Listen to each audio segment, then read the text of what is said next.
I'm Phil Coulter, and you're listening to the Ireland Podcast. Hello, who are you and what do you do? Hello, good morning. My name is Mairéad Carlin and I am a singer. I have been singing my whole life, originally from Derry, and I'm currently in Celtic Woman. Fantastic. You're from Derry City? I'm from Derry City, yeah. I'm from Culmore. Culmore, oh, class. Yeah. So tell me about you. I'm dying to hear about you as well because I know you have a connection to the city too. I was born in Derry City. I was born in Altagalvin. Nice, me too. Yeah, and then I moved to Claudy. Well, I moved as in after about 3 days. I moved to Claudy, so I lived there for 3 years, and then I grew up in the Connemara part of Derry, as in South Derry, like Drooperstown. Yes. Absolutely. I say Connemara because people here, I'm in Galway here, and people here don't understand. You know, you say you're from Derry, and they automatically think that you're from the city. So I'm not from the city. I'm from the sticks. I'm a culchie. That's all right. I had many friends in school with culchies too, from Claudy and from everywhere. So, yeah. Is Claudia culchie? Great. Okay, Mairéad, thank you very much for today, and I'm so grateful because we got 25 minutes. Your minutes are planned. I mean, this is crazy that it's down to this tight of a schedule for you. Yeah, it's really intense. Like last night, for example, we were in Memphis. We did a show in Memphis yesterday. Today we're in Biloxi. We had a 6.5 hour drive into Biloxi. And everything that we do when we're on the road is very meticulously planned. We're very lucky for that because, you know, being in such a big show like this, we are lucky. We have tour managers and all that kind of thing. But I know our artists, you know, solo artists or whatever that are making their way up have to do everything themselves. So we're very lucky. Yeah. I have a bunch of stuff to get through and I have a timer. So what I propose is we do an interview and then the timer will tell us to get through to some quickfire questions. And then we go back to the interview and back to the quickfire questions and so on. Sound good? Love it. Sounds Class. good. Sounds good, dude. So we're going to have 5 minutes of chat. So tell me about Celtic Woman. How did it start? Wow, it started many years ago, 20 years ago now. We're on our 20th anniversary, and it was actually really interesting because I was sitting with the Celtic Woman accountant, Morris. He's also a Derry man. One night there recently, and I actually wanted to know the same story myself. So I was like, tell me how it actually got started. Something that the public don't know. And he said, Dave Kavanagh, the original ideas man, I suppose, who sadly passed away in 2017, I believe, or 2018. Really, really cool man. He had an idea of setting up this group of women. A CD had already existed called Celtic Woman that the MD, David Downs, had already released himself. So the idea was already kind of there, but it hadn't been sort of broadened, you know. And he sat down with a guy called Ian Ralphini who was working with, I believe, EMI at the time. And he said, Dave, what have you got for me? And he said, I have this idea, go with me. And there and then on the table, Ian put his hand on the table and said, let's do it. So then they got PBS involved, and it truly was only meant to be a one night thing in the Helix. And here we are 20 years later, still touring the world, still singing the songs of our homeland. And it's kind of mad. Not a lot of people kind of stick around for as long as Celtic Woman has, but it's been a wild ride. I've been here 10 years now myself. So really? I was gonna say elephant in the room time. It's been going 20 years. You all look about 20. You all look about 27. Oh, geez, you can stick around. Oh, thanks very much. No, do you know what? I'm actually really proud of my age. Like, I joined this group when I was 23, so I took a couple of years break. So you can do the math. 10 years with a couple of years break. 35. Yeah.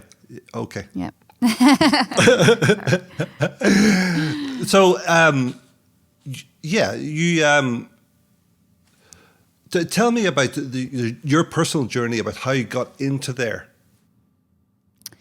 Yeah, it was definitely a bit of a journey. I've been singing from the age of 4. I remember I have like a real vivid memory of my mum asking me if I wanted to do singing lessons and drama lessons, and at 4 I burst out crying. And now when I look back at it, that's such a profound thing for a 4-year-old to behave in that way. I think I just knew somewhere deep within my core. You cried because you had to make a choice between the two? No, my mum asked me if I wanted to go on a Saturday to singing lessons and to drama lessons, and I burst out crying. And now when I look back at that, I'm like, as a 4-year-old, did I really know that, like, deeply that that's what I wanted to do? I obviously did. And so it's just been a passion for me ever since I was a really small child. My dad was a bass player in an Irish show band. Oh. Hugo Carlin. He was in the Trend Showband. So, you know, my whole family were kind of musical, and my sister, she studied classical violin at Goldsmiths University and was leader of the orchestra there. And then she decided that she didn't really want to do music anymore and went into acting, and then went into vegan cooking. She did 5 vegan cookbooks. So my family are really, really creative. But it was only kind of when I was 15, I entered a competition for the BBC. There was 35,000 children entered it, and I went up to Belfast and stood in line. And in very typical me fashion, they called out a load of names. I think there was like 5 names out of whoever was up there, and I thought they called my name out, and I thought I was one of the ones that didn't get through. So I was leaving and they ran after me and they said, no, we want you to stay. Like, you're actually one of the ones that we wanted to see again. And fast forward like 3 or 4 months, and I won the part and recorded my first ever sort of professional thing with Sony Classical at Abbey Road. So yeah, not too shabby as a first. What was that? Gig. What was that like in Abbey Road? I read in your bio, the time's coming up. No, we're good. Okay, no, we got 10 seconds. So let's pause there, right? And I'm going to ask you quick fire questions, and then we're going to start in Abbey Road, okay? All right. Okay, cool. Can all them Americans understand what it is that you're saying? No. Good. Favorite Irish poem? Oh, wow. Actually, currently it's one that's in the show. It's called Tread Lightly, Tread Softly. It's an Oscar Wilde poem. It's beautiful. Beautiful, beautiful. Yeah. My favorite. I have many. Yeah. Give me another one. The Cloth of Heaven. Anything Seamus Heaney as well. I think when we're from Derry, we have such a You know, I think of the 4-foot box by Seamus Heaney. Wow, and also, that's a great one. Yeah. And there's an amazing one called Clearances, where he's talking about his mother on his deathbed, or on her deathbed, and the priest going at it with the hammers and tongs. And not everybody's going to get that, but we'll get it. You know. We get it, yeah. Like the bars. What's the bars? Yeah. Favorite Irish song, and this is not recorded, so Irish song. God, that's really broad, because for me, like, there's a lot of like current Irish artists, like Declan O'Rourke. Yeah, so right now in your head, what song comes to mind? Probably The Lakes of Pontchartrain. Ah. I know that's not Irish, but when I think of that song, I think of Paul Brady. I saw him last week. You didn't. I did. He's playing in Galway. He played the island, and it's amazing because he went around. He sang it with a piano player. He had the band, you know, and then he sang it with the piano player and the guitarist, and then he went around to pick up his guitar, and in that time, all this audience stood up and gave him a standing ovation. And this is like 2/3 into the set. And he turned around and he went, oh, you know, he didn't realise how impactful he was. You know, it was absolutely He's a legend. He's an absolute legend. I had the privilege of meeting him, actually. I went to one of his gigs in London, and Mark Knopfler was in the audience. It was a really small gig, and Janaki was on the drums or whatever. And went backstage after, and Eleanor McEvoy was there, and we just had a great chat. And he's a lovely man, and went for a cup of tea afterwards with him and his lovely wife. And it was kind of when I was just starting out, like whenever I was 23, and I needed all the guidance I could get, and he was just really nice that night, and I'd just been signed and stuff, and yeah, just like a real humble, kind maverick of a man, really. Yeah. So much for the quick fire. Let's keep going. Your favourite Irish winner of the Eurovision Song Contest? Oh my God. Who even is there? Tell me. Niamh. Probably Niamh. Okay, that'll do. Yeah. Favourite Irish mammy? My own mammy. Good. My mammy's passed, but my favourite Irish mammy would have to be the mammy from Derry Girls. No, she's still alive, you know. Yeah. And this will be the last question of this section. Favourite song from the city of Derry? Danny Boy. Not a lot of people know that it was actually collected in County Derry. Yeah. And that's mine as well. That's got a very personal connection with me, because I was in China during COVID, and my mother passed and I couldn't get home. And if you listen to that song, but if you come and all of these are falling and I am dead as dead can be, you'll come and find the place where I am lying, and you'll kneel and say an Ave there for me. And I shall hear, though soft you tread above me, and all my graves shall warmer, sweeter be, for you shall bend and tell me that you love me, and I shall sleep again until you come to me.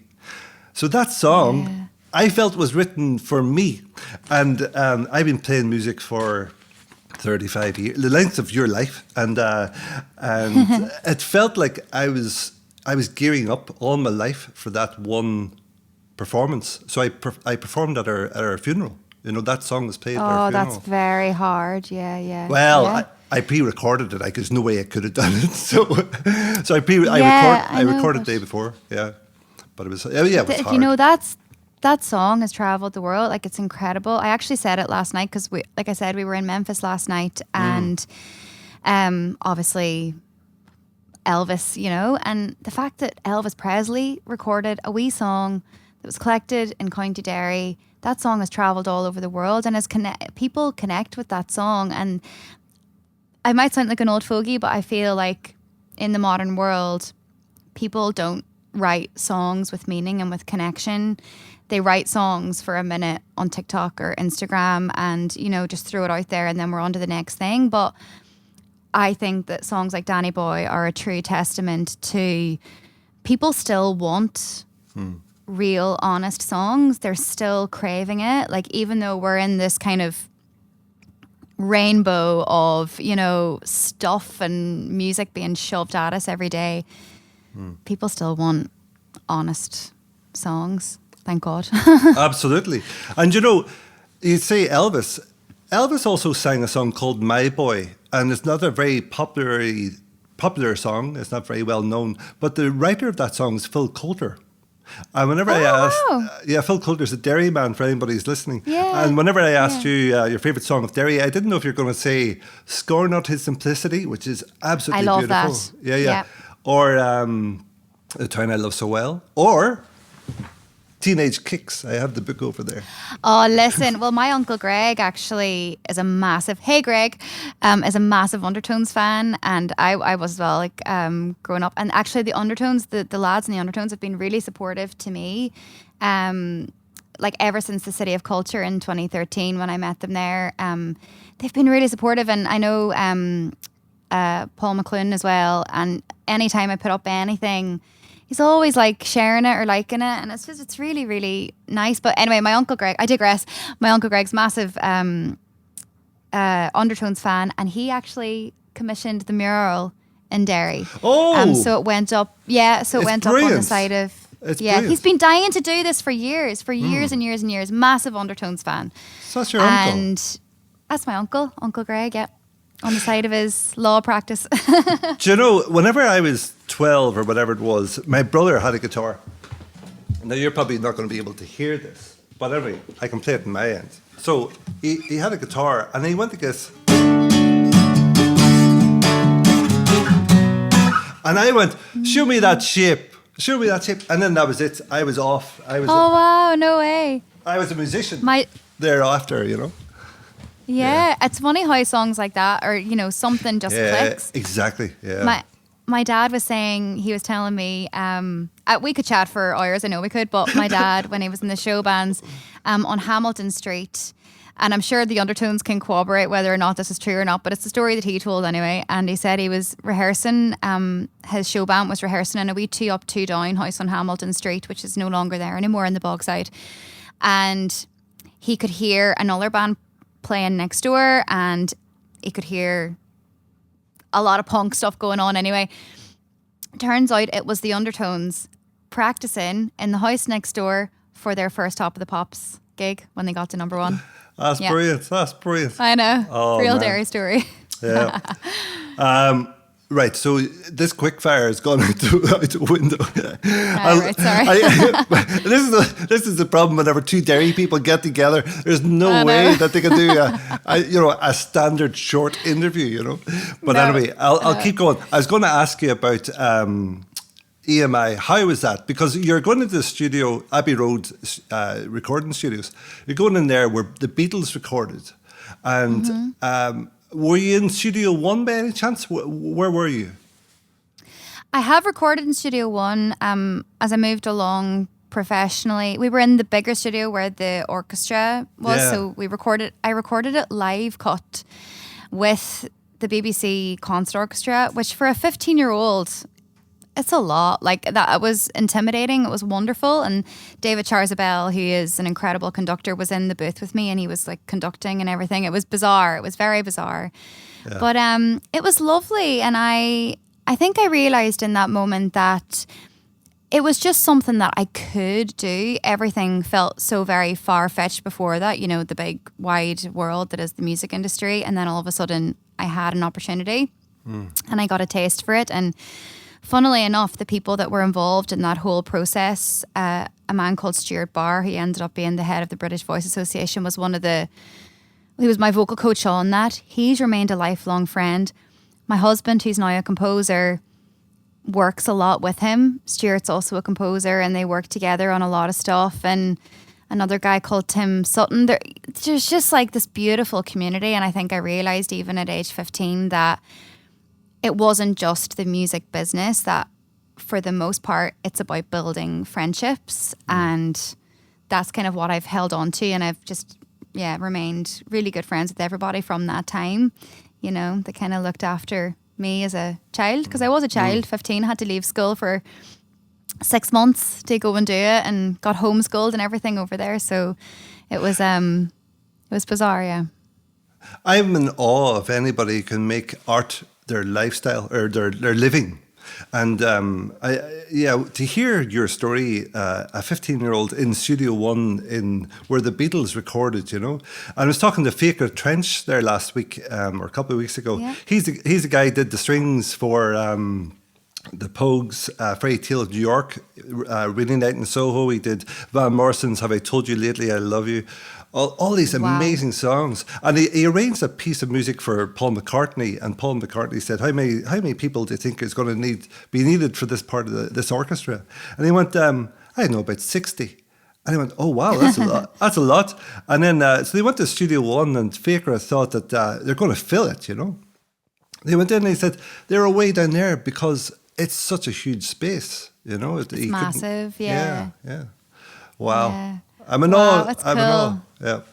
Okay, let's go back to this, and then we're gonna have to finish song. So, right. Okay. So,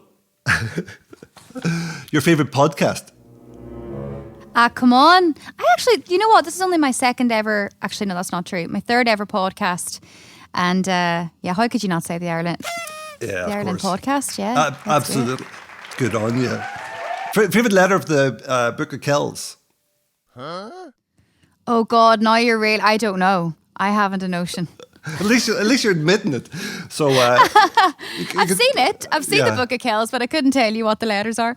Unfortunately, listen. If you had to pick one, it's going to be like your Christmas present. As a piece of art, which would you choose? I love anything Tracy Emin. I love art in general. I would buy if I had all the money in the world, I'd probably buy a big neon Tracy Emin. That's what I would do. Class. I met her. You did not. And she invited me round to her studio, and I went round to her studio, and she's putting a piece of art together to go to New York the next morning. And she said, what way do you think I should put this word at the bottom? Do you think we should put it in the middle or just a bit off centre? And I said, well, if you try to put it in the middle, you're never going to get it bang in the middle. So why don't you just put it off centre? She says, you're right. And she put it off centre. So no way. So you can claim a wee bit of piece of Tracy Emin art. Listen, if you've got her contact and she's ever given away a piece of art, you know where you can send her. Yeah, I will do. We have to finish with a song. We do. Yeah. Okay. Well, it's been... We'll do a part 2 though. Yeah, absolutely. And do you have any plans to come to Ireland? Yeah, with Celtic Woman. Yeah. It's on the cards. Okay. And myself and my lovely guitarist friend who's sitting here beside me, you can't see him, but he's going to come on now in a wee sec for a wee tune. We're also chatting about doing some more stuff together because we did a wee gig in Derry there last year with Music Capital. Shout out to Kieran at Music Capital. He's bringing great artists to Derry, all my favourites, from Eddie Reader to all my favourite artists he's bringing to Derry. And he asked me to do a wee gig there last year in St. Augustine's Church, and myself and Crummey here did it. So we're talking about doing some more bits ourselves, as well as Celtic Woman coming too. So yeah, definitely keep an eye out. Yeah, so give us a shout. And I travel a bit, so but I'm based in Galway. So if you're ever passing through Galway, there's an open door for you. Yeah. Legend. Yeah, my friend Éabha, who was actually in the group before, she lives in Galway now. So I will definitely be passing through soon. Cool, okay. So give us a song. All right, come on over, Crummey. Let's see if we can actually fit him in. Sorry, the lighting's not great here, I'm not going to lie. So let's see, how do we fit you in, Crummey? You get in there. Hi. This is Mr. Cormac Crummey, legend of a guitarist. We're going to do a wee ditty. Cormac, can you slide back? Can you slide back, Cormac? Yeah. Just so I can see him. I can see his. Oh, okay, that works. There we go. Yeah, it's good. Is that good? That's good. Hold on. Do you know what I'll do? I'll push you back. Here we go. Ah, okay. There we go. That's what happens when you're in a dressing room and you're trying to figure out how to get stuff done. Is that Loudon? See us now? Is that Loudon guitar? All right. What he's asking what your guitar is. Oh, it's a McElroy, made by Dermot McElroy in County Antrim. Class. I Looks like can't a hear Loudon. you, but I'll try to lip read you. He can't hear you, but Okay. yeah. Okay. I'll tell him. Okay. Here we go. We're just gonna do a wee verse and a chorus. Okay, cool.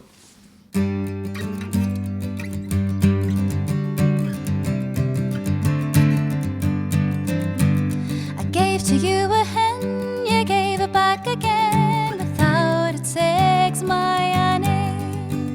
I gave to you a hay, you really didn't care. Now it has no legs, my Annie. Oh, Annie, let me in.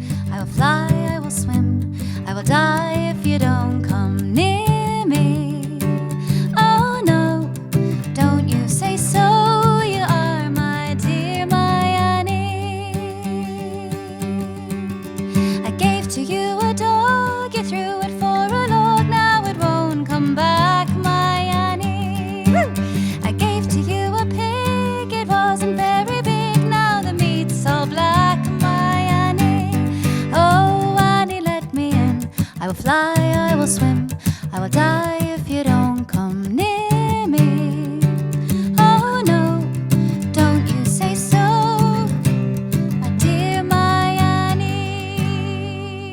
There we are.